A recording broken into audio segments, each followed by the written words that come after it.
Welcome everyone to Dumb Laws from the Grave. I'm your host, Grave Knives, coming to you from the Graves Court. Today, we're going to be checking out some dumb laws in a state, but this time around, it's actually the second round for that state. Been there before, went and checked out some laws in the past. Now it's time to come back and see what else is new. If there's new, if there's not, whatever. We'll go check them out. We'll relive the fun times if it's just oldies and goldies. But, yeah, hey, come along. I hope you enjoy, and I'm going to keep this super short. So, with that all being said, let's see what they got.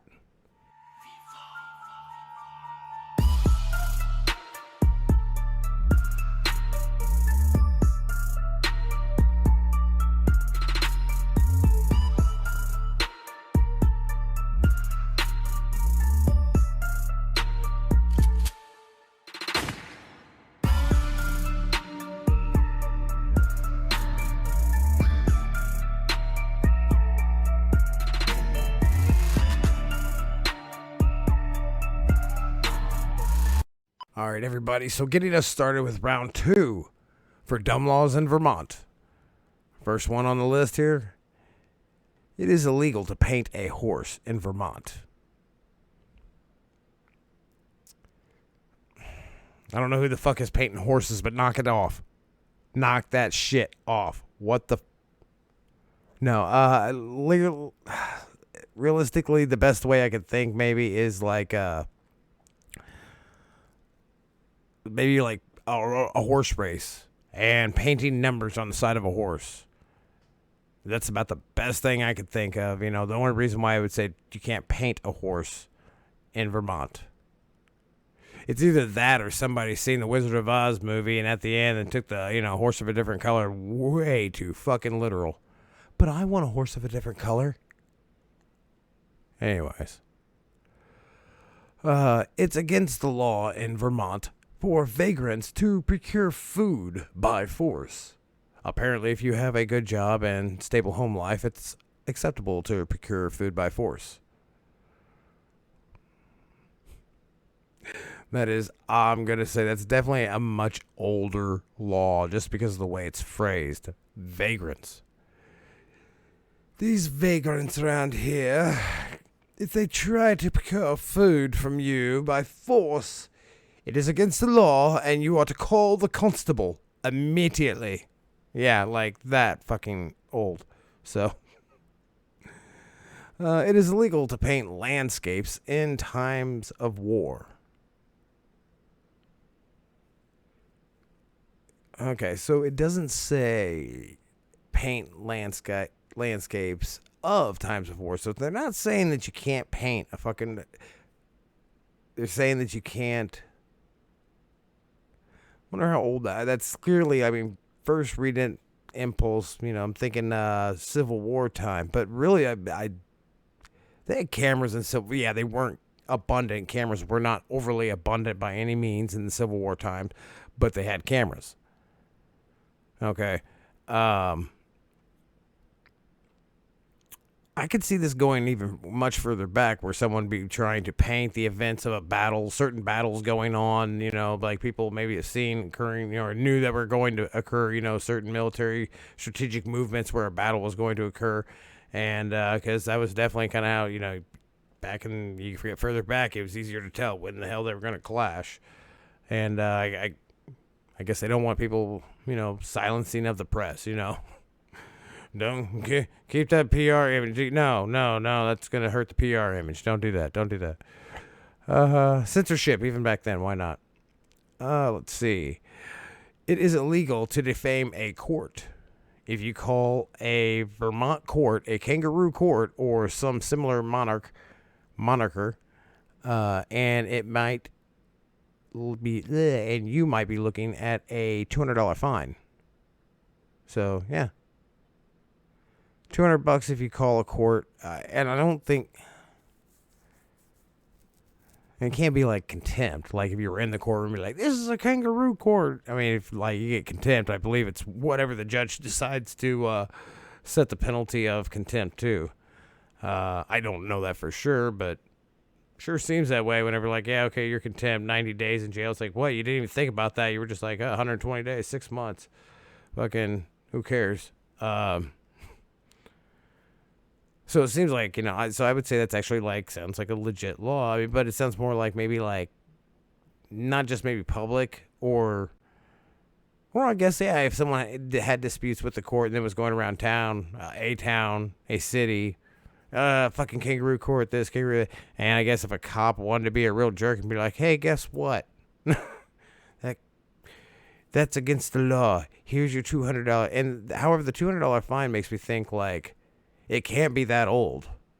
Because, I mean, I'm sorry, but $1,800, $200 fine, well, that's a lot of money. I mean, anything, even $18.90, $200, hell, 60s, $200 was a lot of fucking money. So I'm thinking maybe like 80s, actually, maybe late 70s.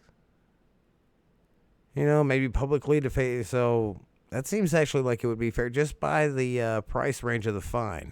The guesstimate, by the way. This is all guesstimate. In Bari, all residents shall bathe every Saturday night. Well, good. It's unfortunately that your town had to make a law about that. But then again, there's people out there that sometimes you almost need a damn law to be like, go take a bath. That's unfortunate. Thank God we live in modern times, huh? It is illegal to deny the existence of God. This kind of goes with they're not too far away. State Arkansas and the whole you can't hold office or testify in court if you fail to recognize a higher power if you're an atheist, and that kind of goes to the whole thing of like well, this is like going way further. It's like it's illegal to deny the existence of God. Remember Spanish Inquisition? Yeah. Heresy? Is that what I'm hearing over here? Guess what the penalty is for that one, motherfuckers? No, we're talking what? Probably what? 19 shit. Fucking 17 something probably. 1772. Fucking it's illegal to deny the existence of God. Quite possibly. That would be about from that era. I mean, I don't see any other time period where they would be able to enforce such a thing. By the way, after they come here for their freedom of religion. Anyway, so at one time it was illegal to tie a giraffe to a telephone pole.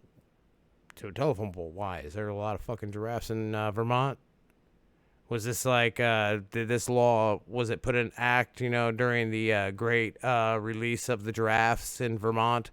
Where, like, at the zoo of giraffes, where it was nothing but giraffes at the zoo, some maniac, domestic terrorist went in and unlocked all the cages and just set them free for havoc on the town.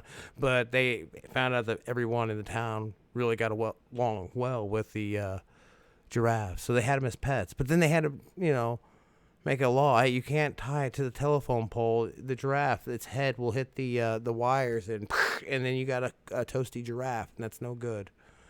So, obviously, the most logical of possibilities and situations that could have occurred. Whistling underwater is illegal.